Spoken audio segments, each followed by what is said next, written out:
दर्शक बंधु निकटरे नीट परीक्षा रे बड़ विभ्राट देखा मिली। प्रश्नपत्र लीक और परीक्षा रे अनियमितता अभियोग होईची। यूजीसी नीट परीक्षा को रद्द कर दिया बेले नीट रे पुणी परीक्षा देवे ग्रीस मार्क पाई 1563 जन छात्र छात्री।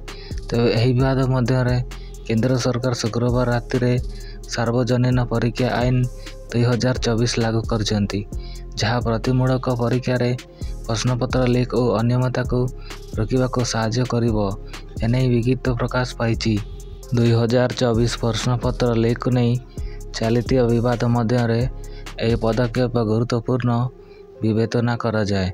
विज्ञप्ति में कहुई प्रश्नपत्र लीक किंवा उत्तरकर्तार त्रुटि अभियोग दोषी साब्यस्त हेले सर्वनिम्न 3 वर्ष और सर्वाधिक 10 वर्ष जेल दंड सह 1 कोटी टंका जुर्माना करा जिवो।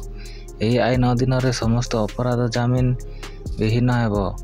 तदंत बेले जदि यह प्रमाणित हुए कौनसी वरिष्ठ अधिकारी एवं एतिरे तांकर हाथ अच्छी तेबे तांको 10 वर्ष जाए जेल दंड सह 1 कोटी जाए जुर्माना हो पारे।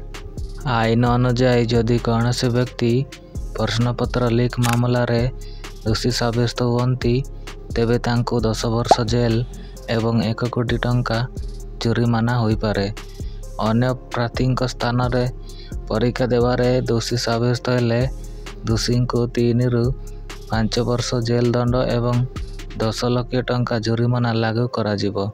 यह व्यतीत जदि परीक्षा रे अनियमितता हुए एवं अनुष्ठानर नाम सामना को आसे तेबे सही अनुष्ठानर परीक्षा पाई खर्च होइतिबा समस्त टंका वसूल करा जिवो।